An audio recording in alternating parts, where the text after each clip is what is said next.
거룩하신 하나님 감사합니다. 불쌍한 저희들을 버리지 아니하시고 이 시간 주님 앞에 나와 생명 되신 하나님의 말씀을 들을 수 있도록 인도하여 주심을 감사합니다. 하나님, 이 시간 주 앞에 간절히 간구합니다. 주의 말씀을 들을 때에 우리가 감정으로 은혜 받고 감동받고 끝나는 말씀이 되지 않도록 주여, 하나님의 말씀을 듣고 우리가 지적으로 동의하고 그것으로 만족하며 끝나지 않도록 하나님께서 우리의 생각과 우리의 마음을 지켜주시기를 간절히 원합니다. 하나님, 내 마음속에 감동이 없을지라도 지적으로 그것을 정확하게 이해를 하지 못할지라도 하나님을 느끼고 경험하고 영적인 세계를 이 시간에 느낄 수 있도록 하나님께서 은혜를 더하여 주시기를 간절히 원합니다. 하나님, 이 시간 성경 공부를 통하여 우리가 하나님 앞에서 얼마나 더럽고 악한 존재인지를, 그리함으로 우리가 정말로 주님을 의지하면서 살아갈 수밖에 없는 연약한 존재인 것을 우리가 깨달아 알 수 있도록 하나님께서 은혜를 베풀어 주시옵소서. 거룩하신 예수님의 이름으로 기도하였습니다. 아멘.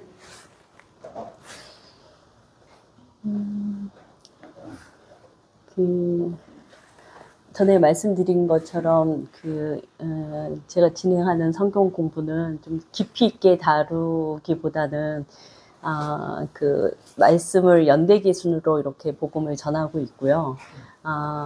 그렇게 복음을 전하면서 그 복음 안에서 우리가 하나님 앞에서 얼마나 형편없고 악한 존재인지를 앞으로도 계속 말씀을 드릴 거예요. 그러므로 인해서 우리가 정말 주님의 궁율 앞에 방향을 잡고 나아갈 수 있도록 그렇게 복음을 전할 건데요. 이 말씀을 이렇게 듣다 보면 이렇게 기분이 상할 수 있어요. 왜냐하면 나의 악함과 더러움을 이렇게 들춰내게 되면 하나님의 말씀을 듣기가 마음이 매우 불편할 수 있고요. 또 어떤 감정이 생길 수 있냐면요. 굉장히 말씀이 어렵게 느껴질 수 있어요. 사실은 어렵지 않은데 나의 감추어져 있는 악함을 드러내다 보면 그것을 감추기 위해서 하나님의 말씀이 어렵게 느껴질 수도 있어요. 그러나 내가 어떤 존재인지를 하나님의 은혜로 정확하게 경험하지 않으면 그 어떤 누구도 어떤 은사와 어떤 굉장한 능력이 있다 하더라도 좁은 문으로, 좁은 길로 절대로 들어갈 수 없어요. 생명의 길로 들어갈 수 없다는 거죠. 그래서 지금 제가 하고 있는 성경 공부는 깊이 있게 다루지 않기 때문에 새신자이신 분들도 다 들으셔야 하는 말씀이지만 또 이 성경 공부를 통해서 하나님께서는 사역하시는 분들에게도 이 말씀을 듣게 하시고 계세요. 그래서 제가 이렇게 말씀을 전하면서 이렇게 사역하시는 분들에 대한 어떤 죄성을 이야기할 때가 있어요. 근데 그것은 제가 교만하거나 그 사역하시는 분을 정죄하거나 판단하는 마음으로 드리는 것이 아니라 우리 인간이 얼마나 사악하고 더러운 존재인지, 어떤 하나님으로부터 택함을 받아서 어떤 직분을 감당하고 사역을 하는 상황에서도 우리 인간이 얼마나 악한 삶을 살 수 있는지를 이렇게 다루면서 이야기를 할 때에 불편해하지 마시고 기분 상해하지 마시고 하나님 이 말씀을 들을 수 있는 길을 주세요라고 기도하는 마음으로 말씀을 들으셨으면 좋을 것 같아요. 네, 제가 전에 시간이 부족해서 저번에 그냥 중간에 이렇게 마무리를 빨리 졌는데요. 계속 이어서 전에 못했던 부분하고 연결해서 말씀을 드릴게요. 전에 마지막으로 제가 말씀드렸던 부분이 뭐였었냐면, 크리스찬임에도 불구하고, 그리고 사역자인데도 불구하고, 정말 관행되어져 있는 죄. 너무나 많은 사람들이 아무렇지도 않게 죄의식 없이 짓고 있는 죄. 그러니까 너무나 많은 사람들이 단체로 짓고 있기 때문에 이것이 죄라고 생각을 하지 않는 것에 대한 유혹에 대한 말씀을 드렸고요. 또 한 가지는 하나님의 말씀이 90% 이상은 정말 복음적으로 말씀을 전하지만 생명으로 가는 아주 귀한 말씀을 살짝 틀어서 그 사람이 다른 복음은 다 듣게 하지만 생명을 얻는 그 복음을 살짝 틀어서 구원의 길로 가지 못하도록 사탄이 유혹하는 그 유혹에 대한 말씀을 드렸었어요. 그래서 지금 부르심을 받아서 교회에 나오시는 대부분의 많은 사람들이 그 두 가지 유혹에 빠져서 살고 있어요.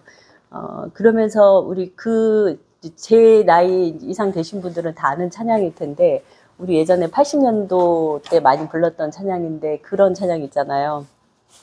나 구원 받았네. 아세요? 너 구원 받았네. 우리 구원 받았네. 주 말씀하시길 새싹을 끊겼네. 이 찬양이잖아요.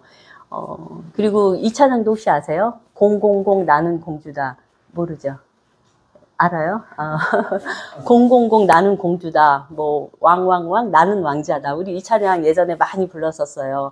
그러면서 우리 서로 막 우리 나 구원 받았고 당신도 구원 받았고 우리는 뭐 예수님의 은혜로 다 공주고 왕자입니다. 막 이렇게 말씀을 하시는데 사실은 그렇지 않아요.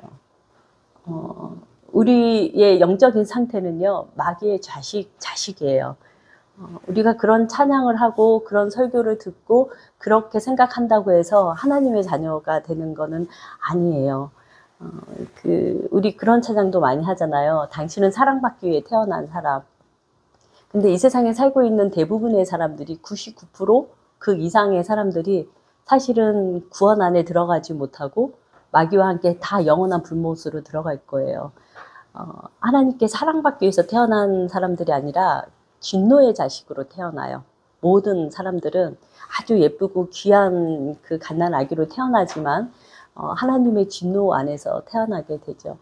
그리고 하나님은 당신을 사랑하십니다. 우리 전도할 때 많이 쓰는 말씀이잖아요.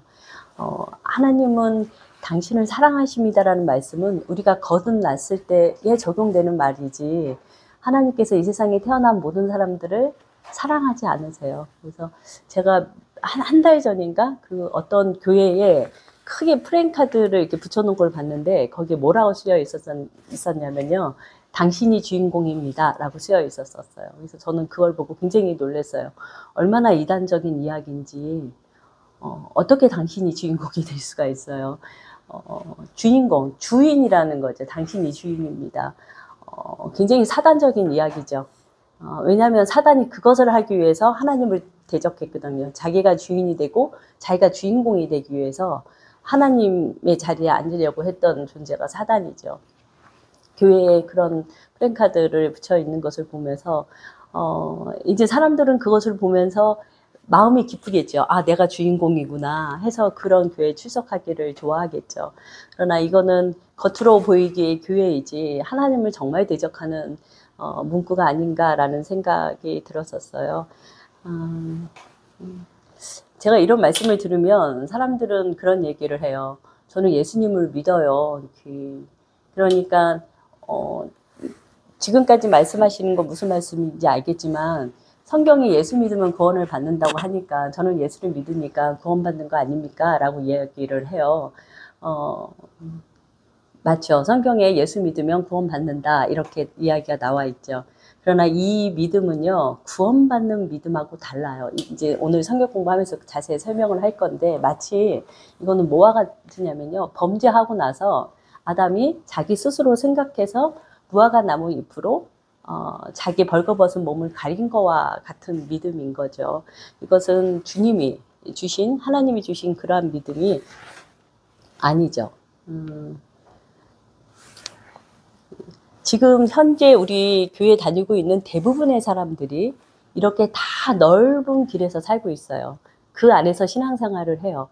넓은 길 안에서 다 같이 그런 삶을 살면서요, 자기가 정말 죄의 쇠사슬에 꽉 묶여 있는데 모두가 다 묶여 있는 상태로 사니까 그것이 정상적인 걸로 생각하고 있어요.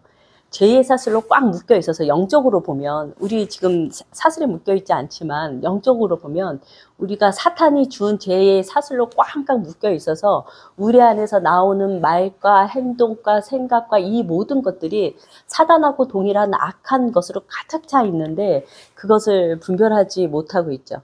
마치 그 예전에 문두병이라고 했던 한센병에 걸린 사람처럼 감각이, 죄에 대한 감각이 없는 거예요. 그래서 참 우리가 이렇게 정말 비참한 상태로 살고 있고요.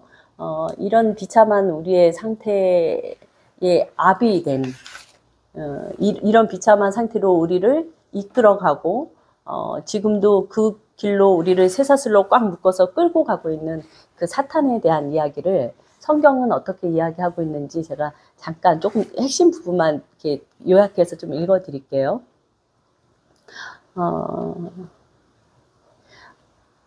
킹제임스 버전 말씀인데요. 그 성경책에 나와 있는 말씀인데 이사야 14장 12절에서 14절 말씀. 오 아침의 아들 루시퍼야, 이는 내가 내 마음속으로 이르기를 내가 하늘에 올라가 오르리라. 내가 하나님의 별들 위로 내 왕자를 높이리라.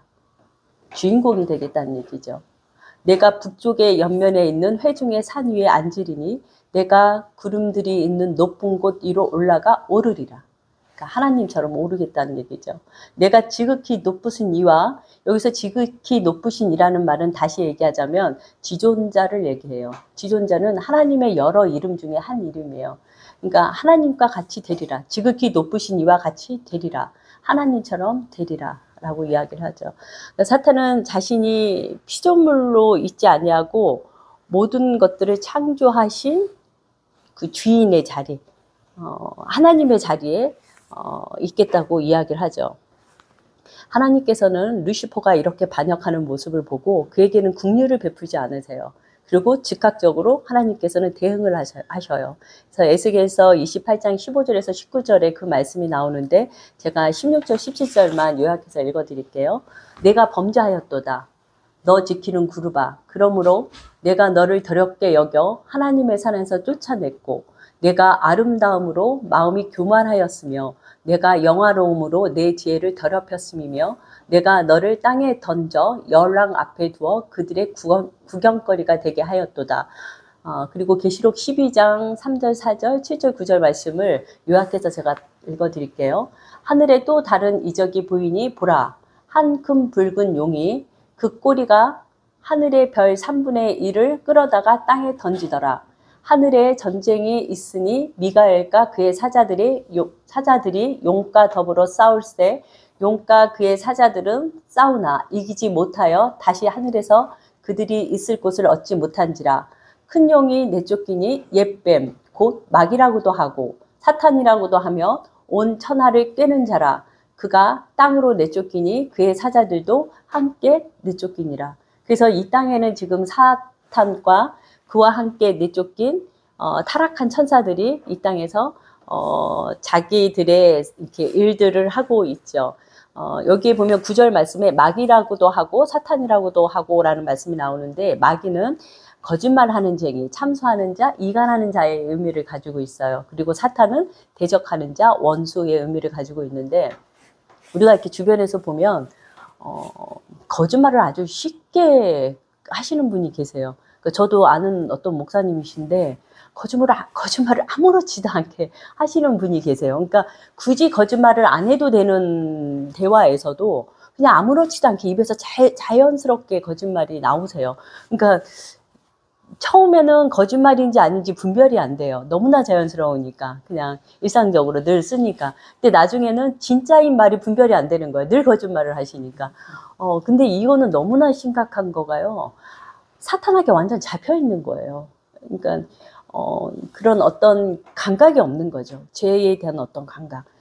사탄은 거짓말하는 자고 참소하는 자예요. 그래서 내가 거짓말할 때마다 우리는 그렇게 습관처럼 거짓말을 하지 않는다 하더라도 내가 거짓말할 때마다 이 거짓말이 어디서 나오는지 어디에 속해져 있는지를 분별할 필요가 있어요. 그래서 지금 내가 거짓말을 하면 조금 모면할 수 있는 어떤 상황이 온다 하더라도 내가 좀 불편한 상황이 되더라도 진실하게 하나님 앞에서 지혜롭게 진실되게 이야기하는 것이 하나님의 자녀된 모습인 것 같아요.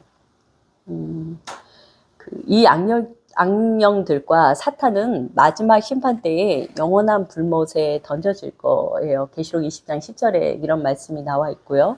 그리고 이 땅에 태어난 대부분의 사람들은 마귀와 함께 영원한 불못에 들어가서 영원토록 고통을 당하는 삶을 살 거예요.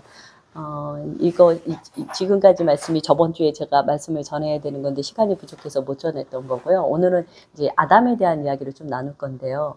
하나님께서 아담을 아주 선하게 창조했어요. 하나님의 형상의 모양에 따라 하나님께서 선하게 아담을 창조해서 아담은 생명 안에 거했었고 선한 그 삶을 살았었어요. 그리고 이는 악을 경험한 적이 없고 죽음을 경험한 적이 없고 그냥 선한 존재였었어요. 근데 하나님의 말씀에 불순종하고 선악과를 따먹는 순간 선을 잃어버렸어요. 선이 없어져 버리고 악에 속한 자가 되었어요. 그래서 영원히 죽는 자가 되었죠. 그래서 선악과를 먹는 순간에 죽었고 하나님과의 관계가 끊겨서 죽었고 이제 이 육체 영원히 살도록 하나님께서 창조한 이 육체가 조금씩 시들어가기 시작하죠. 죽어가고 있죠.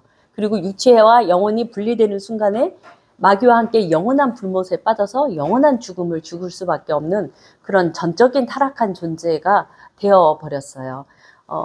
이 아담이 이렇게 죽을 때 하나님의 말씀을 불순종하고 선악과를 따먹고 이렇게 영원히 죽는 존재가 되었을 때에 아담 안에 속해 있는 우리 모든 후손, 아담 이후에 태어나는 모든 그 후손들도 아담과 동일한 상태에서 태어나요.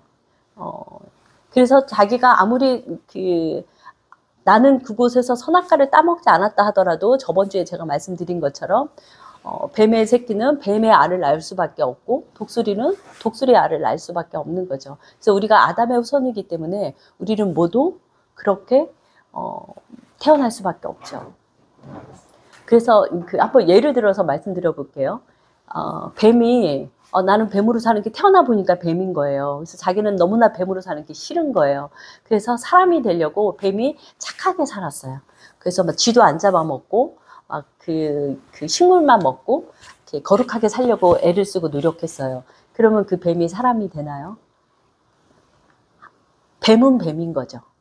그가 아무리 선하게 해도 뱀으로서 선하게 한 거지 그가 사람으로서의 삶을 사는 건 아니에요. 뱀 안에서 뱀으로서 선한 삶을 산 거죠. 마치 우리는 아담의 후손으로서 이 세상에 태어날 때 이런 존재로 태어나죠. 그래서 우리가 아무리 선한 행동을 하더라도 그것은 무화과 나무 잎으로 내 벌거벗은 내 모습을 가린 것뿐이지 우리가 다시 예전으로 그 선한 아담이 타락하기 전에 그 모습으로 아무도 돌아갈 수 없어요. 짐승은 차라리 짐승으로 태어나서 그냥 하나님이 창조한 짐승의 모습으로 살다가 죽으면 그걸로 끝나요. 그렇지만 인간은 태어날 때부터 엄마 뱃속에 잉태될 때부터 사탄의 종으로 사탄의 자식으로 잉태돼요. 그래서 태어나서 그냥 삶 속에서 자기 애를 가지고 그냥 평생 자기 애를 가지고 사탄의 종으로 수고와 슬픔의 인생을 살다가 육체와 영혼이 분리되는 순간에 영혼이 지옥 불못에 떨어지는 것이 우리 모든 인생의 정확한 상태인 거죠. 영적인 상태인 거죠. 그 존 버년이 쓴 그 철로역정 책을 쓴 존 버년 있잖아요. 그분이 쓰신 책 중에 죄인의 괴수에게 넘치는 은혜라는 책이 있어요. 그 책에 보면 이제 읽어보신 분들은 알겠지만 어떤 내용이 나오냐면요.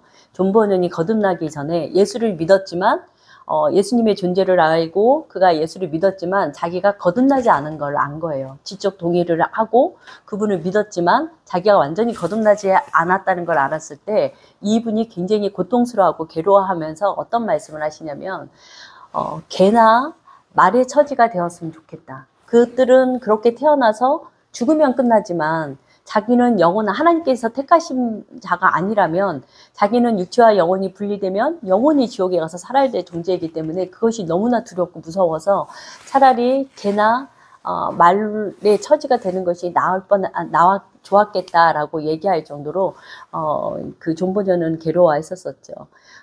그러면 어떤 사람들은 제가 이렇게 말씀을 드리면 이런 말씀을 하세요. 당신의 말이 다 맞고 옳습니다.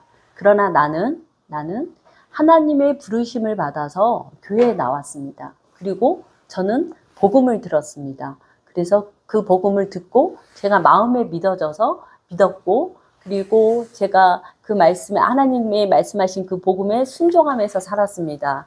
그리고 제가 기도할 때마다 하나님께서 기도에 응답을 해주셨고, 또 때로는 하나님께서 내 마음속에 찬양하거나 기도할 때, 말씀을 들을 때 뜨거운 감동도 주셨습니다. 그리고 저는 매일 내 자범죄를 회개합니다. 죄를 짓지 않으려고 무지 노력하고 늘 자범죄를 회개합니다. 그리고 저는 제가 전적으로 타락한 존재인 것을 제가 알고 있습니다. 라고 이야기를 하죠. 그래서 저는 거듭났고 구원받았습니다. 라고 말씀하시는 분이 계세요. 그리고 또 어떤 분은요, 하나님께서 저를 선교사로, 하나님께서 저를 목사로 불렀습니다.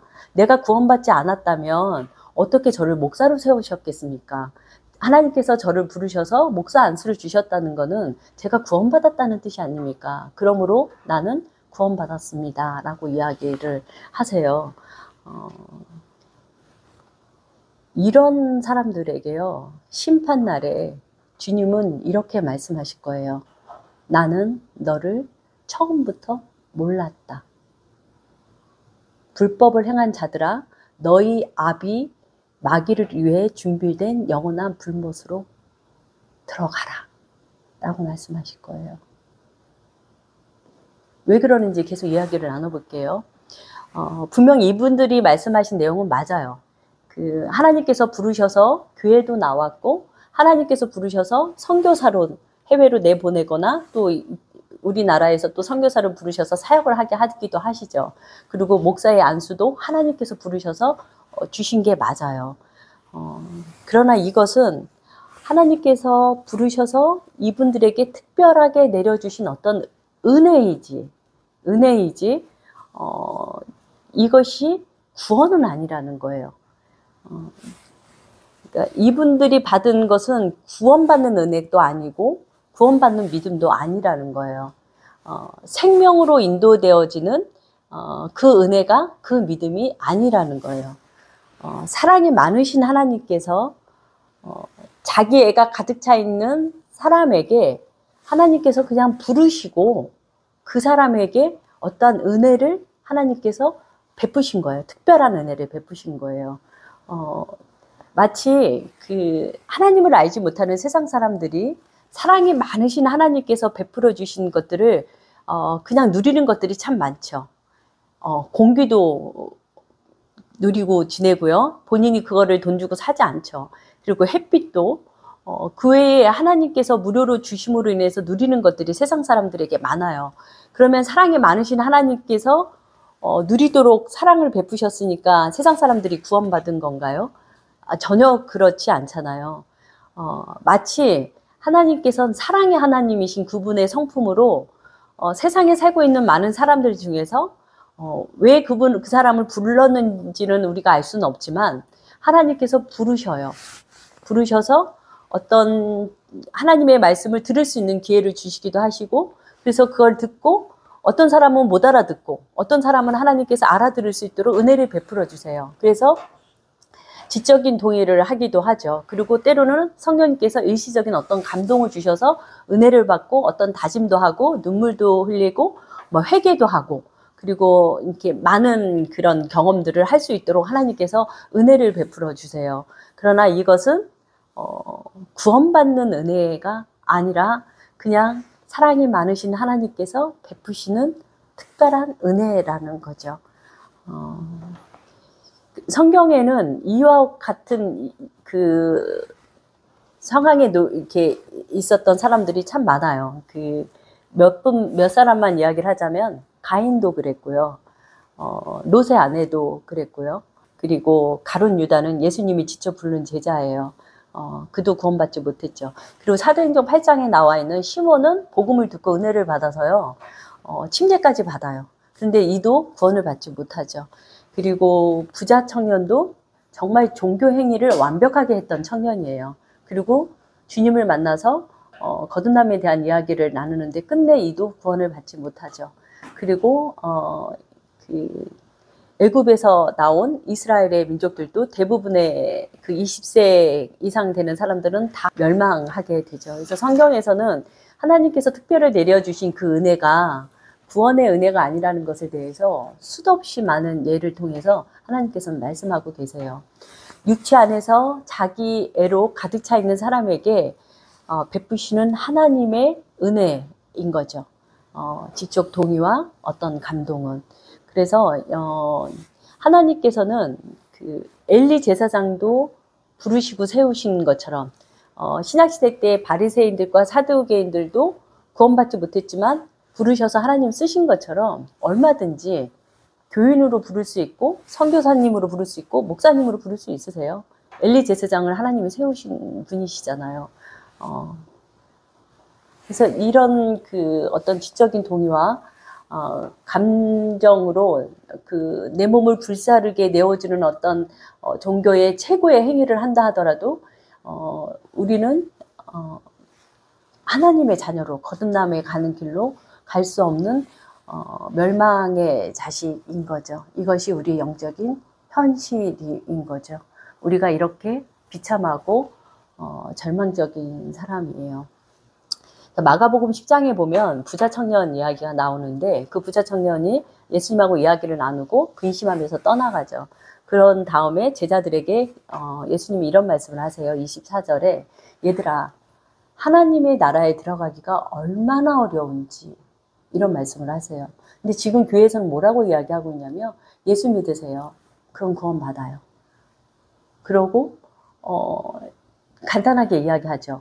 아담과 하와 이야기를 하고 우리가 죄인이라고 이야기하고 예수님이 우리를 위해서 십자가에 못 박혀서 죽으셨다. 그것이 믿어지냐? 그러면 네 믿어집니다 라고 이야기를 하면 당신은 구원받았습니다. 그 사람은 거짓말한 게 아니에요.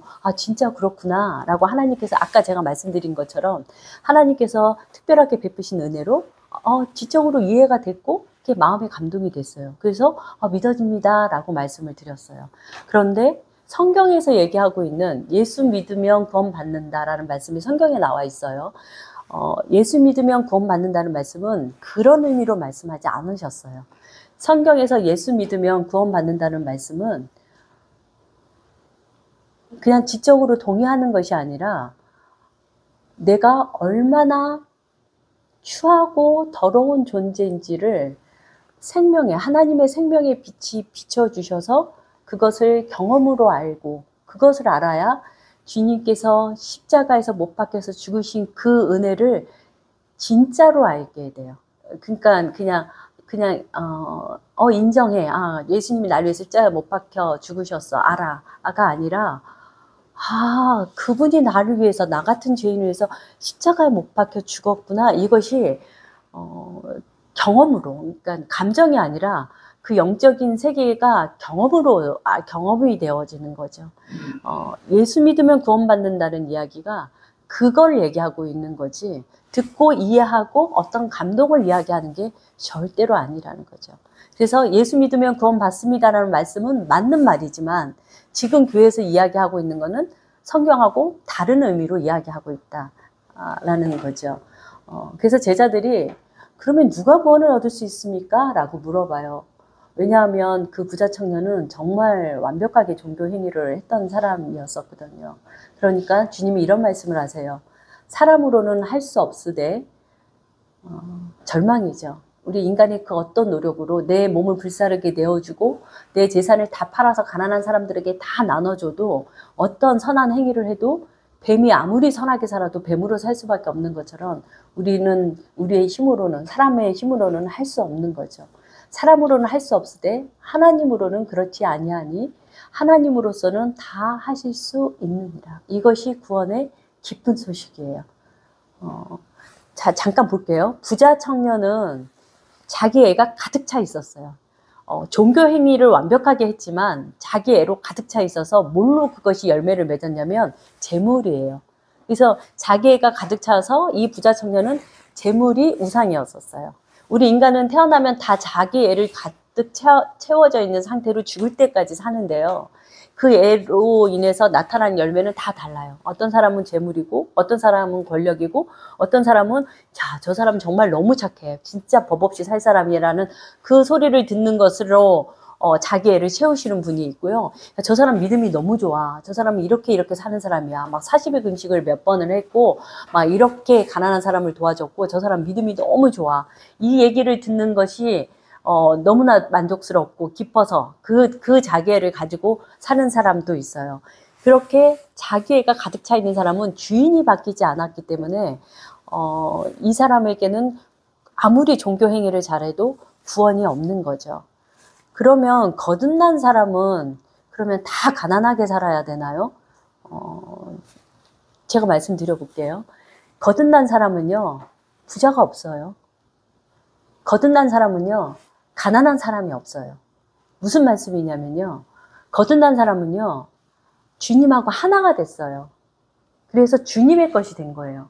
내 생명도 주님의 것이고, 내 시간도 주님의 것이고, 내가 가지고 있는 모든 물질도 하나님께서 청지기로 내게 맡긴 거기 때문에 내 게 아니에요. 그래서 내가 100억을 가지고 있든 1000억을 가지고 있든 부자가 아니에요. 왜냐하면 하나님이 부자고 하나님의 것이기 때문에. 그리고 가난한 자들이 없어요. 이루할 양식이 지금 당장 없는 사람이라 하더라도 그 사람이 거듭난 사람이라면 그의 주인이 엄청난 분이세요. 그러니 하나님의 자녀가 가난할 수가 없어요. 그러나 이 사람이 오늘 먹어야 될 빵을 위해서 기도해야 된다는 건 그 대단하신 우주 만물을 말씀으로 창조하신 하나님께서 거듭난 그 하나님의 자녀를 너무너무 사랑하셔서 하나님께서 허락하신 어떤 고난이고 상황인 거죠. 거듭난 사람은 부자가 없고 가난한 사람이 없어요. 그래서 주님께서 부자 청년이 돌아간 다음에 부자가 천국에 들어가는 거는 나귀가 바늘길로 들어가는 것이 차라리 쉽겠다라고 말씀할 정도로 불가능하다라고 말씀하신 거예요. 그러니까 돈을 많이 가지고 있는 크리스찬들은 천국에 못 간다는 게 아니라 자기 애를 가지고 사는 사람은 그 어떤 누구도 불가능하다. 차라리 나귀가 바늘길로 들어가는 것이 더 쉬운 것만큼 불가능하다. 그래서 정말 거듭난 사람은 가난하지도 부자도 아니에요. 그냥 주님이 전부인 삶을 사는 거죠.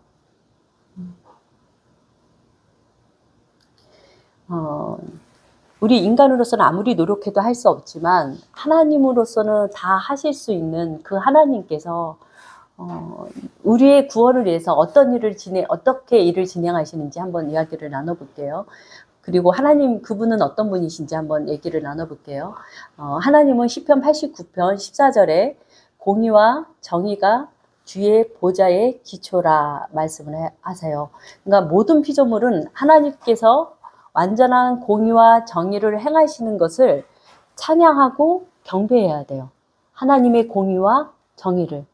근데 이것은 타락한 우리 인간들에게는요, 죽어가고 있고 영원한 불못으로 떨어지는 우리에게는 하나님의 공의와 정의가 너무나 두렵고 너무나 슬픈 일이에요. 그분의 속성이 공의와 정의인데 이것이 우리에게는 너무나 두렵고 너무나 슬픈 일이에요. 하나님은 이 완전한 공의로 죄를 지으는 우리 인간에게 그 죄의 값이 사망이고 그 사망의 빛을 갚으라라고 하나님께서는 그 공의로우신 하나님께서는 말씀하세요.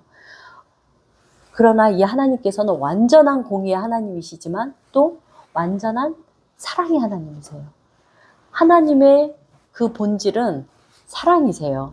그래서 하나님께서는 천지를 창조하실 때 그분 본질 자체가 사랑이시기 때문에 천지를 창조하실 때도 그분의 성품인 사랑이 모든 만물이 다 깃들어져 있어요. 그분은 사랑의 하나님이세요. 그런데 천지를 창조하신 그 사랑의 하나님의 그 성품 정도가 아니라 우리가 이해할 수 없고 정말 왜 그런 사랑을 베푸셨는지 정말 아무리 생각해도 정말 감을 잡을 수 없는 엄청난 사랑을 하시기로 하나님께서 태초에 계획하셨어요. 사탄은 하와에게 너도 하나님이 될 수 있다라고 유혹을 했고 아담과 하와는 너무나 쉽게 그 유혹을 받아들이고 바로 타락해 버렸죠. 이렇게 타락해버린 아담과 하와를 하나님께서는 태초에 하나님의 그 성품, 사랑의 성품으로 사랑하기로 결정을 하셨어요. 완전한 공의로 아담과 하와를 바라보면 이들은 영원히 죽어야 돼요. 그러나 하나님은 사랑의 하나님이시기 때문에 이들을 살리기를 원하세요. 죄를 지은 아담은 죽었어요. 그러나 영원한 그 죽음에 너무나 가기 싫지만 자기의 어떠한 노력으로도 그것이 불가능해요. 근데 그러면 이 하나님께서는 공의로는 이를 영원히 죽는 불못에 집어 던져야 되고, 사랑의 성품의 하나님께서는 이를 구원해 주셔야 되는데 이것을 하나님께서 어떻게 진행하시는지 살펴볼게요. 아담이 영원한 죽음을 죽었을 때 마지막 아담, 여인의 후손인 이 마지막 아담이 여인의 후손으로 오셔서 택하신 자들을 대신해서 죽으시고 사망의 빛을 다 갖기로 하셨어요. 이 세상에 살고 있는 모든 사람들을 위해서 죽으신 게 아니세요. 하나님께서는 태초에 하나님께서 택하신 자들을 대신해서 그 사망의 빛을 다 갖기로 태초에 결정을 하셨어요. 킹제임스 버전 로마서 6장 23절에는요. 죄의 값은 사망이다. 사망이나 하나님의 선물은 예수 그리스도 우리 주를 통해 얻는 영원한 생명이니라 라는 말씀이 있어요. 여기서 그 하나님의 선물은 그 다음 내용들을 읽어보면 구원을 의미한다는 걸 알 수 있죠. 하나님께서는 구원을 선물로 주시는데 이거는 창조주 하나님만이 가능한 일이죠. 하나님께서는 이 구원, 이 선물을 주시는데 어떻게 주시냐면요. 예수 그리스도 우리 주를 통해 얻는 영원한 생명이라 하셨습니다. 그 예수 그리스도 우리 주를 통해서 얻는 영원한 생명. 여기서 통해 얻는다는 것은 어떤 의미를 가지고 있냐면요. 나는 예수 그리스도와 함께 죽고 예수 그리스도와 함께 다시 사는 경험이 있는, 그러니까 지금 제가 계속 반복해서 말씀드리지만 지적 동의나 어떤 감동으로 인해서 예수 그리스도를 통해서 영원한 생명을 얻는다는 의미가 아니에요. 여기서 예수 그리스도 우리 주를 통해 얻는다는 말씀의 의미는 예수 그리스도와 주님께서 십자가에 못 박혀서 죽으신 그 십자가에 나도 같이 죽고 주인이 다시 그리스도와 함께 다시 살아서 이제 내가 산 것이 아니라 내 안에 그리스도께서 사셔서 그분이 주인된 삶을 사는 그 삶을 이야기하죠. 예수 그리스도 우리 주를 통해서 얻는 영원한 생명은 이것을 말씀하죠. 그래서 마태복음 16장 24절에 어떤 말씀이 나오냐면요. 나를 따라오려거든 자기를 부인하고 자기 십자가를 지고 나를 따를 것이니라는 말씀이 있어요. 그러니까 예수를 믿는다는 것은 공주로 왕자로 사는 게 아니라요. 예수를 믿는다는 것은 예수님이 내게 주신 십자가의 의미는 그냥 남편이 나를 조금 힘들게 해. 막 경제적으로 나를 조금 힘들게 해. 그래서 주님이 이것이 나에게 주신 십자가야. 이거를 의미하는 게 아니에요. 십자가는 내가 완전히 죽는 걸 이야기해요. 주님께서 내게 주신 십자가, 내가 완전히 죽는 그 주님께서 내게 주신 그 십자가를 지고 예수님을 따라가려거든, 좁은 문, 좁은 길로 가려거든 자기를 부인하고 자기 십자가를 지고 주님을 따르라고 하신 거예요. 이런 사람이 구원받은 사람의 모습인 거죠. 그러니까 다시 말씀드리지만 여기서 말하는 십자가는 내가 온전히 죽는 걸 이야기하지 나의 육체를 가지고 사는 동안 일어나는 어떤 수고와 그 어떤 슬픔, 뭐 이렇게 부분적인 것을 이것이 주님이 주신 십자가야 이렇게 생각하시면 안 돼요. 온전히 내가 그리스도와 함께 죽어야 되는 거죠. 사무엘하 14장 14절에는요. 하나님은 생명을 빼앗지 아니하시고 방책을 베푸사라는 말씀을 하세요. 그래서 그분께서 베푸시는 그 방책을 어떻게 베푸시는지 한번 제가 말씀을 드려볼게요. 아담은 하나님의 은혜로 에덴 동산에서 쫓겨나올 때에 자신이 전적으로 타락한 비참한 존재가 되었다는 것을 경험으로 알게 됐어요. 왜냐하면 이 전에 말씀드렸지만 아담은 선한 것만 경험하고 악을, 죽음을 한 번도 경험해 보지 못했어요. 그러고 선악과를 따먹는 순간 죽음을 경험해서 자기가 전적으로 타락한 존재라는 것을 주님과 하나님과 대화를 하면서 알게 됐어요. 경험으로. 그리고 아담은 하나님께서 전해주신 그 모든 복음, 저번 주에 말씀드렸던 그 모든 복음을 믿었어요. 그리고 아담은 이 믿음을 그 지적 동의랑 어떤 감동으로 믿었던 게 아니에요. 어떤 지적 동의랑 감동으로 믿는 거는 내가 주인인 상태에서 얼마든지 할 수 있는 행위인 거죠. 하나님의 은혜로 얼마나 자기가 비참한 존재가 되었는지를 경험으로 알고 하나님이 주신 생명 안에서 믿는 믿음을 갖게 됐어요. 이 믿음이 구원받는 믿음이에요.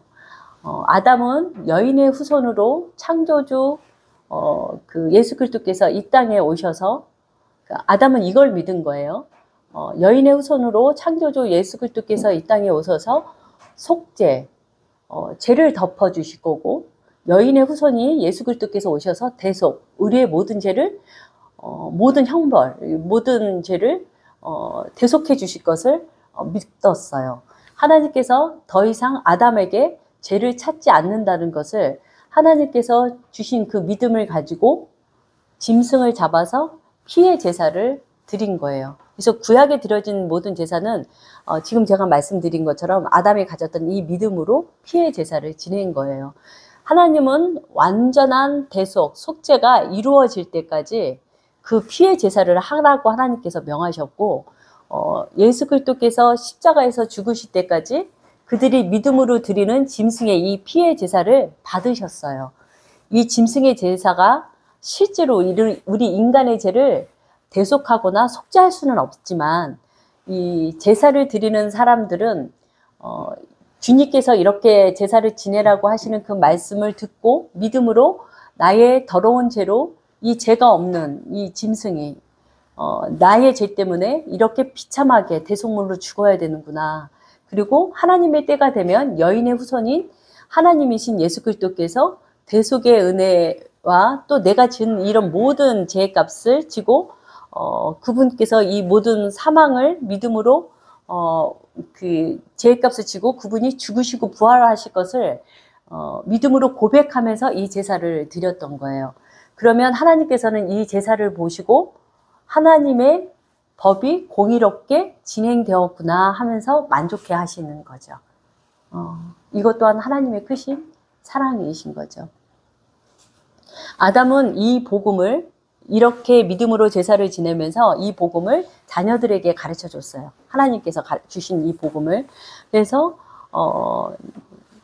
아담은 아담 한 사람으로 인해서 죄가 이 세상에 들어와서 이 세상에 태어나는 모든 사람들은 죽음 가운데서 태어나지만 그 생명을 얻는 것은 아담이 하나님을 믿은 것처럼 우리 각자가 아담과 같은 믿음을 가져야 되는 거죠. 왜냐하면 아담의 그 구원받는 믿음은 조금 고침을 받아서 리모델링해서 구원받을 수 있는 구원도 아니고요. 다시 예전으로 회복되어져서 다시 내가 어떤 이렇게 선한 행위를 해서 다시 예전으로 회복되어져서 다시 구원받는 믿음이 아니에요. 아담은 선악과를 따먹었을 때 완전히 죽었고 그때 아담의 모든 후손도 다 죽었고요. 아담은 그렇게 완전히 죽은 상태에서 하나님이 주신 그 믿음으로 새로운 피조물로 다시 태어난 거예요. 우리 각자에게도 이런 믿음이 있어야지만 거듭남의 길을 가는 거죠. 성경에 그 아담에게서 그 복음을 들은 자녀들 중에 가인과 아벨 이야기가 나오죠. 근데 이 복음을 아담은 자녀들에게 이야기를 했는데 가인은 그 이야기를 듣고 자기 마음대로 하나님 앞에 제사를 드리죠. 근데 아벨은 하나님의 복음을 아담의 아버지를 통해서 그 복음을 듣고 아버지와 동일한 믿음으로 제사를 지내요. 하나님 말씀에 순종해서 하나님이 기뻐 원하시는 제사를 지내죠. 그러니 하나님께서는 아벨을 받으시고 아벨의 제사를 받으세요. 그러니까 가인이 굉장히 화가 났어요. 그래서 동생 아벨을 쳐서 죽여버리죠. 기독교의 역사를 보면요. 생명을 얻는 믿음을 가진 사람은요. 가짜 믿음을 가진 사람에게 멸시를 당하고 고난을 당했어요. 기독교의 역사를 보면. 그리고 지금도 그러고 있고요. 이제 앞으로는 더 그런 삶을 살 거예요. 이제 진짜 복음이 아닌 가짜 복음을 가진 사람들이 진짜 복음을 가지고 생명을 가지고 사는 사람들을 가인이 아벨을 쳐 죽인 것처럼 앞으로 그런 고난의 때가 더 이렇게 강하게 올 거예요. 주님이 오시는 때가 다가올수록 더 그런 시대가 될 거예요. 하나님의 말씀을 불순종하고 동생까지 죽인 가인을 하나님께서는 바로 죽이지 않으시고요. 그가 살던 곳에서 내쫓으고 가인을 만나는 자들이 가인을 죽이지 못하도록 표까지 주세요. 그러면 가인은 하나님과 대화도 나누고 하나님께서 자신에게 사람들이 자기를 죽이지 못하도록 표까지 받았으니까 이 가인이 구원받았나요? 근데 참 많은 사람들이 가인과 같은 영적 삶을 살면서 구원받았다고 착각하고 있는 사람들이 참 많아요. 그래서 내가 지금 가인과 같은 믿음을 가지고 있는지 아벨과 같은 믿음을 가지고 있는지 정말 성경 말씀을 피셔서 자신의 영적인 상태를 바르게 비춰보셔야 돼요. 그러니까 말씀이 기준이 되어져야 된다는 거죠. 네. 그렇게 가인과 아벨의 사건이 끝나고 그리고 아담 이후에 이제 9세대가 지나고 나서요. 이제 노아가 태어나죠. 노아의 이야기는 여러분들이 참 많이 잘 알고 계셔서 그때 시대의 재성에 대한 이야기만 좀 나눠볼게요. 창세기 6장 5절에서 12절 말씀을 좀 읽어볼게요.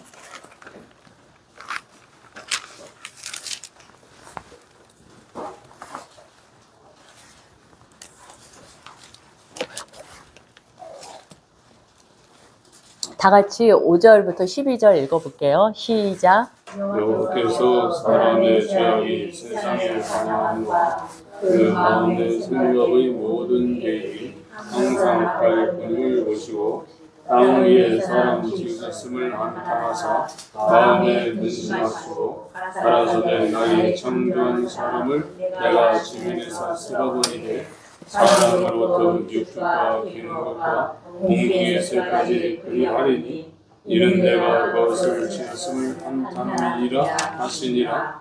그러나 노아는 여호와께 은혜를 입었더라. 노아의 사적은 이러하니라. 노아는 의인이요 당세 안전한 자라. 그가 하나님과 동행하였으며 그가 세 아들을 낳았으니 셈과 함과 야벳이라. 때 온 땅이 하나님 앞에 회개하여 강포가 땅에 충만한지라. 하나님이 보신즉 땅이 회개하였으니 이는 땅에서 모든 활력 있는 자의 행위가 회개함이었더라. 네, 노아의 때에 죄가 아주 가득 차 있는 모습이 나오죠. 그래서 로마서 1장 21절 32절 말씀도 제가 한번 읽어볼게요. 하나님을 알되 하나님으로 영화롭게도 아니하며 감사치도 아니하고 오히려 그 생각이 허망하여지며 미련한 마음이 어두워졌나니 스스로 지혜 있다 하나 우둔하게 되어 썩어지지 아니하는 하나님의 영광을 썩어질 사람과 금수와 버러지 형상의 우상으로 바꾸었느니라. 그러므로 하나님께서 저희를 마음의 정욕대로 더러움에 내어버려 두사 저희 몸을 서로 욕되게 하셨으니 이는 저희가 하나님의 진리를 거짓 것으로 바꾸어 피조물을 조물주보다 더 경배하고 섬김이라. 주는 곧 영원히 창성할 이시로다. 아멘. 이를 인하여 하나님께서 저희를 부끄러운 욕심에 내어버려 두셨으니 곧 저희 여인들도 순리대로 쓸 것을 바꾸어 영리로 쓰며 이와 같이 남자들도 순리대로 여인 쓰기를 버리고 서로 행하여 음욕이 불릴 듯하며 남자가 남자로 더불어 부끄러운 일을 행하여 저희의 그릇 때문에 상당한 보응을 그 자신에 받았느니라. 또한 저희가 마음에 하나님 두기를 싫어하며 하나님께서 저희를 그 상실한 마음대로 내어버려 두사 합당치 못한 일을 하게 하셨으니 곧 모든 불의, 추악, 탐욕, 악의가 가득한 자요, 시기, 살인, 분쟁, 사기, 악독이 가득한 자요, 수근수근하는 자요, 비방하는 자요, 하나님의 미워하시는 자요, 능욕하는 자요, 교만한 자요, 자랑하는 자요, 악을 도모하는 자요, 부모를 거역하는 자요, 우매한 자요, 배악하는 자요, 무정한 자요, 무자비한 자라. 저희가 이 같은 일을 행하는 자는 사형에 해당한다고 하나, 사형에 해당한다고 하나님의 정하심을 알고도 자기들만 행할 뿐만 아니라 또한 그 일을 행하는 자를 옳다 하느니라. 그 노아 시대 때 제가 만연했던 것처럼 지금 이 로마서에서도 죄가 얼마나 가득 차 있는지를 이야기하고 있고요. 32절에 보면 너무나 놀라운 말씀이 나와 있어요. 32절에 마지막에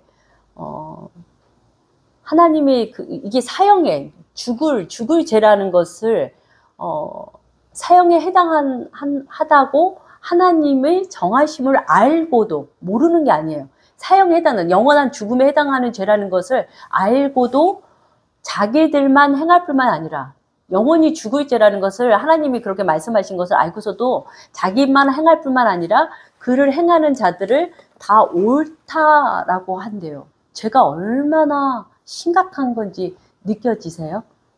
그러니까 이게 사망의 죄라는 거, 하나님께서 그렇게 말씀하셨다는 걸 알고 자기도 그 죄의식 없이 아무렇지도 않게 그 죄를 지어요. 그리고 자기 주변에 있는 사람들, 이걸 예수 안 믿는 사람을 얘기하는 게 아니에요. 예수 믿는 사람을 얘기하는 거예요. 자기 주변에 있는 사람들도 사망에 해당하는 죽을 죄라는 것을 짓고 있는 것을 보고서 옳다라고 얘기를 한다는 거죠. 이렇게 죄를 지어요. 그런데 노아 시대 때도 하나님께서 많은 사람들이 죄를 지었으니까 그래도 불쌍하니까 좀 봐주자라고 하지 않으시고 다 쓸어버리셨어요. 그러면 로마서에 지금 기록되어 있는 이런 삶을 살고 있는 사람들이 교회 안에서 다 이렇게 살면 하나님은 그분이 성품이 선하시고 사랑이 많으신 하나님이니까 한번 봐주자 이렇게 하나요? 주님이 오실 때는 노아의 때와 같아요.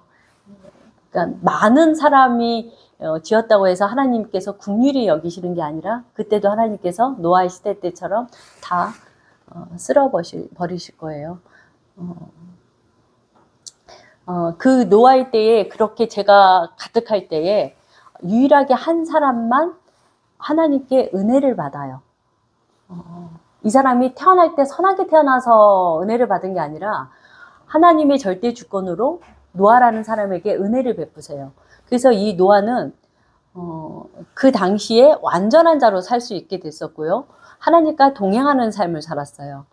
왜냐하면 하나님께 은혜를 받았기 때문에.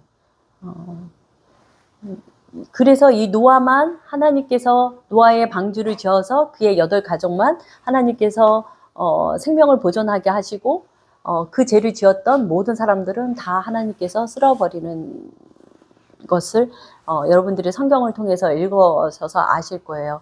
근데 지금의 우리 로마서 말씀을 지금 읽은 것처럼 지금의 우리의 삶을 한번 좀 되돌아볼게요. 지금 크리스찬들도 굉장히 맛집 찾으러 다니고 정말 그 명품 그 형편이 되지 않는데도 막 명품 좋아하고 그리고 반려견 많이 키우시잖아요. 반려견 키우고 또 이렇게 아름다움을 꾸미기 위해서 너무나 많은 시간과 돈과 많은 것들을 이렇게 쓰죠. 그리고 조금 더 의식이 있는 사람들은 이제 그런 것보다 맛집이나 막 명품이나 뭐 이런 것보다는 건강을 챙기려고 온전히 그것에 신경을 많이 쓰죠. 그래서 기도할 시간은 없어도 건강을 위해서 이렇게 운동이나 그 외의 것들을 자기 건강을 위한 일들은 정말 최선을 다해서 이렇게 하시죠. 그리고 또 노후 대책에 굉장히 많은 신경을 쓰고 준비를 하시죠. 근데 제가 지금 말씀드린 거는 하나님이 그리스도 안에서 적당하게 하는 거는 지혜로운 거예요. 옳은 거고. 그러나 제가 지금 말씀드리고자 하는 것은 하나님이 주인이 된 상태에서 하나님이 기뻐하시는 그 선하신 뜻 안에서 지혜롭게 행하지 않고 그것이 주인 되어졌을 때 이렇게 맛집에 다니고 명품 가방하고 강아지 그 반려견이라고 해서 키우고 그 반려견한테 그런 얘기 하잖아요. 엄마가 아빠가 막 이런 말씀 하시잖아요. 근데 족보를 정확하게 하셔야 돼요. 그거 하나님께서는 우리 인간을 하나님의 형상대로 지으셨죠. 강아지는 그렇게 짓지 않았어요. 고양이는 그렇게 짓지 않았는데 하나님의 형상의 모습으로 지음을 받은 우리가 동물에게 엄마가 아빠가라고 표현을 하는 것은 굉장히 성경적이지 않은 것 같아요. 그래서 반려견을 키울 수밖에 없는 어떤 상황들이 있죠. 이제 외동이거나 외롭게 사시는, 이렇게 혼자 사시는 분이나 이런 분들한테는 반려견이 굉장히 필요하죠, 적절하게. 그래서, 적절하게 그 반려견을 키우고, 뭐, 맛집을 다니고, 건강을 챙기는 거는 굉장히 하나님의 자녀로서 옳고 지혜로운 거지만, 이것이 주인 되어져서, 과하게 이것에 이렇게 시간을 썼거나 물질을 쓰거나 하는 것은 하나님의 자녀답지 못한 모습인 거죠. 노아의 홍수 이후에 수백 년이 지나고 또 지구에 많은 사람들이 태어나요. 그래서 그 사람들이 시날 평지, 지금으로 하면 이라크죠. 그곳에 이제 모여서 살게 돼요. 그래서 처음에는 그들이 모여서 살 때는 언어가 하나였었어요. 그래서 그들은 이렇게 모여서 한 언어를 가지고 살면서 어떤 이야기를 했었었냐면요. 이들도 이제 사탄하고 동일한 죄를 짓기 시작하는데요. 자, 벽돌을 만들어 단단하게 굽자. 성읍과 탑을 건설하여 그 탑 꼭대기를 하늘에 닿게 하자. 그러니까 하나님의 자리까지 올리겠다는 거죠. 탑을 쌓아서. 우리의 이름을 내고, 오직 하나님만이 영광 받으셔야 되는 이름은 여호와 하나님밖에 없는데, 우리의 이름을 내자는 거죠. 우리가 우리의 이름으로 영광을 받겠다는 거죠. 온 지면에 흐트러짐을 면하자. 하나님께서 또 노아 홍수를 보내가지고 막 우리를 죽이려고 할 때 우리가 흐트러지지 않도록 탑을 아주 높게 만들자. 하나님을 대항하자. 이렇게 모여서 계획을 세운 거죠. 그래서 이들은 그 노아 홍수가 일어난 것을 그 조상들로부터, 부모로부터 들었어요. 그래서 하나님이 얼마나 죄를 싫어하고 그분이 정말 심판하실 때 얼마나 무서운지를 이들은 듣고 알고 있었는데도 불구하고 이런 엄청난 어리석은 행위를 하게 돼요. 사탄하고 똑같은 죄를 짓고 있는 거죠. 그러니까 사람들은 그냥 태어나면 이것이 우리가 하나님을 대적한다고 될 수 있는 일이 된다 안 된다 이런 것을 판단할 능력이 없을 만큼 굉장히 악하고 어리석게 태어나는 거예요. 그래서 이들이 그렇게 바벨탑을 쌓아서 하나님처럼 될 수 있고 자기네들의 이름이 영광을 받을 수 있을 거라고 생각하면서 그 바벨탑을 쌓는 거죠.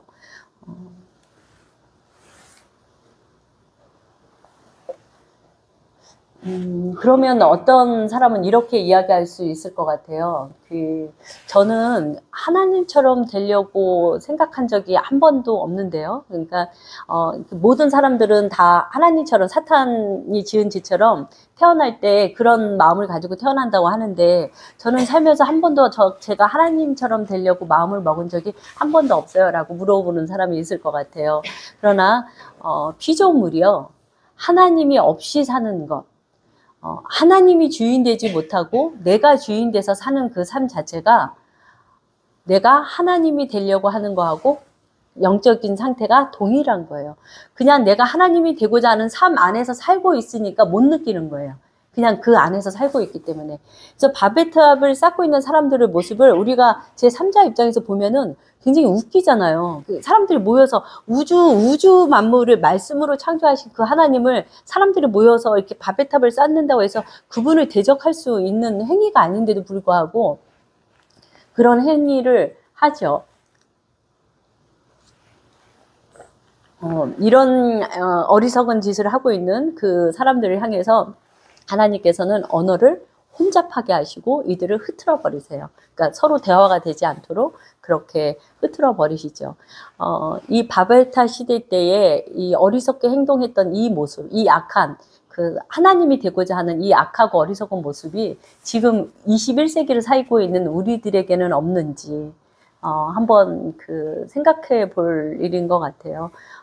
그냥 하나만 예를 들어서 보면 밖에 나가시면은 아시겠지만 정신건강 병원보다는 정신건강 의학과 병원보다는 점집이 훨씬 많아요. 굉장히 많아요. 이렇게 길가 가실 때 조그만 트럭 같은 데다가도 뭐 사주 이렇게 써놓고 정말 점집이 많아요. 그래서 우리가 많이 배웠고 지식이 많이 생겼다고 해서 이 사탄이 가지고 있는 악함과 어리석음이 줄어들지 않았어요. 저번 성경 공부 때 잠깐 말씀드렸던 것이 이건 너무나 중요하기 때문에 한 번 더 말씀드려 볼게요. 교회에 출석하고 있는 성도들이든 그 장로님이시든 어떤 직분자이시든 목사님이시든 선교사님이시든요. 근데 이게 정말 아주 심각한 죄이기 때문에 제가 다시 말씀드려요.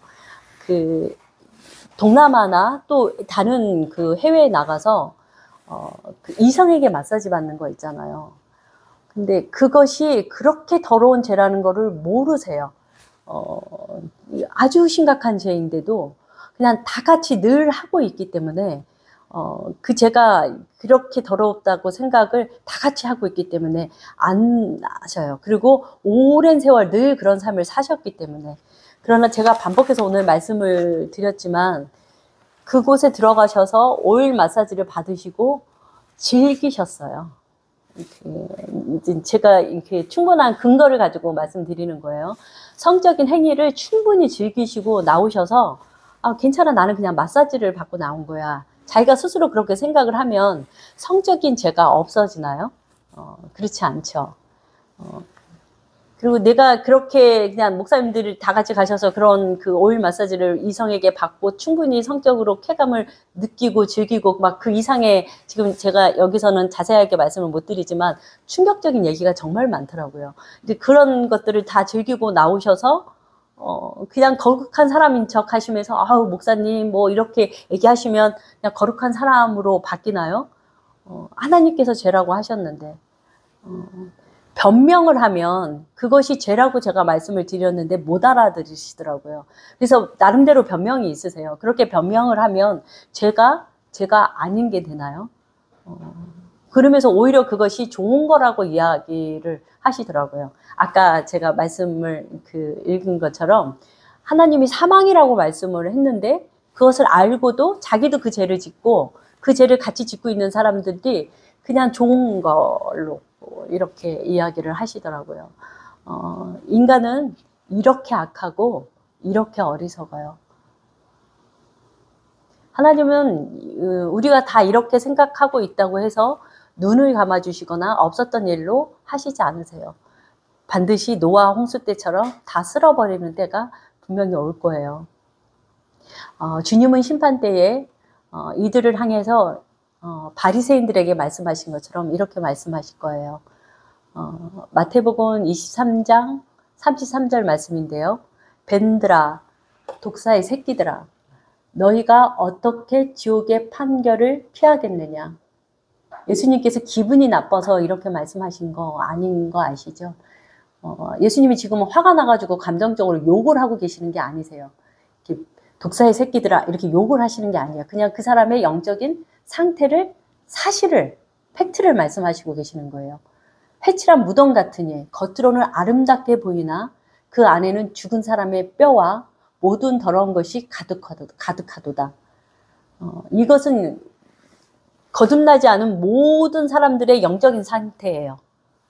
지금 제가 읽어드린 것은 모든 사람들의 영적인 상태인데 예수님께서 유독 바리새인들하고 사두개인을 이렇게 찝으셔서 이 말씀을 하세요.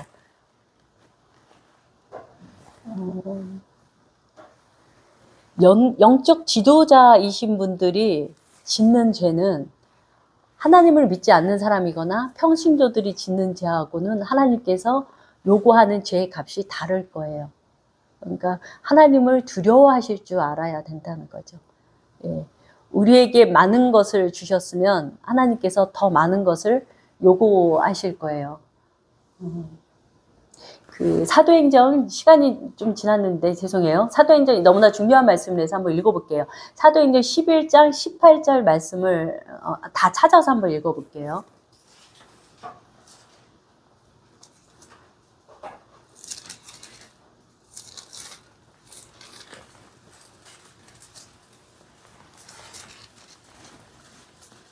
찾으셨으면 읽어볼게요. 사도행전 18장 18절.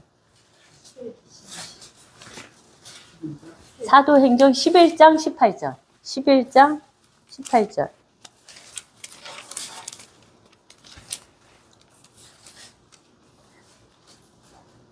저희가 이 말을 듣고 같이 읽을게요. 잠잠하여 하나님께 영광을 돌려 가로되 그러면 하나님께서 이방인에게도 생명 얻는 회개를 주셨도다 하리라. 여기에 보면요. 회개 이야기가 나오는데 그 앞에 보면 하나님께서 생명 얻는 회개. 아까 제가 계속 반복해서 말씀드린 게 지적 동의와 어떤 감동으로 믿는 믿음은 구원받는 믿음이 아닙니다. 이거는 하나님의 선하신 그분의 성품으로 특별하게 베푸신 은혜입니다. 그러면 예수 믿어 구원받습니다라는 그 말은 회개하고 예수를 믿는 믿음을 얘기하는데 여기서 말하는 그 회개는 지금 여기에 말씀에 나와 있는 사도행전 11장 18절에 나와 있는 생명 얻는 회개를 이야기해요. 내 자범죄를 회개하는 게 아니라 생명 얻는 회개. 내가 얼마나 사악한 존재인지 전적인 타락을 하나님께서 알게 해주셔서 그 회개를 하고 예수를 믿는 그 믿음을 얘기해요. 이 18절 말씀을 다시 보면요. 하나님께서라는 말씀이 있어요. 생명 없는 회개는 내가 할 수 있는 게 아니라 하나님께서 주셔야 하는 거예요. 하나님께서 여기서부터 그러면 하나님께서 다시 한번 읽어볼게요. 그러면 하나님께서 이방인에게도 생명 얻는 회개를 주셨도다 하니라. 네, 하나님께서 우리에게 생명 얻는 회개를 할 수 있는 생명의 빛을 비춰주셔야 되고 내가 얼마나 사악한 존재인지를 하나님께서 밝게 비춰주셔야 하지만 내가 사악한 존재라는 것을 아는 거, 경험으로 아는 거, 그것이 회개예요. 그 회개를 하고 예수님의 십자가의 그 사랑을 그 회개를 통과하지 않으면 예수님의 십자가의 그 사랑을 알 수 없어요. 그러면 그 어떤 누구도 좁은 문, 좁은 길로는 아무도 갈 수 없어요. 그래서 주님의 그 십자가의 사랑을 진짜로 알게 되고 그런 사람은 예수님이 주신 자기의 십자가를 지고 예수님을 따라가요. 다시 말씀드리면 십자가, 내 자를 완전히 죽이고 그리스도를 따라가죠. 네, 시간이 지나서 오늘 말씀 여기서 마칠게요. 그리고 그 마지막에 제가 말씀을 같은 말씀을 오늘 계속 제가 반복해서 말씀을 드렸어요. 하나님이 주시는 생명 없는 회개, 이것을 늘 마음속에 울려왔으면 좋겠어요. 자범죄 회개가 아니라 생명 얻는 회개, 늘 그것이 마음에 울려왔으면 좋겠어요. 제가 기도하고 마칠게요. 거룩하신 하나님 감사합니다. 1시간이라는 짧은 시간을 통하여 이 세상의 언어로는 표현할 수 없는 하나님의 크신 사랑과 우리의 더럽고 악함, 추하고 더러운 이 죄를 주님의 은혜로 함께 나누었습니다. 주님, 주께서 생명의 빛으로 우리들에게 비춰주지 아니하시면 우리가 얼마나 추하고 더러운 죄인인지 알 수 없음을 고백합니다. 거룩하신 하나님, 주님께서 하나님께서 생명 얻는 회개를 할 수 있도록 우리의 생각과 우리의 마음을 만져주시기를 간절히 간구합니다. 하나님, 오늘 예배를 마치고 돌아가는 순간부터 우리의 마음 가운데 생명 얻는 회개라는 그 말씀이 계속 울려 퍼질 수 있도록, 그래서 이것을 주님 앞에 간구하고 주님의 국률 앞에 납작에 엎드리는 우리 모두가 될 수 있도록 하나님께서 인도하여 주시기를 간절히 원합니다. 거룩하신 예수님의 이름으로 기도하였습니다. 아멘.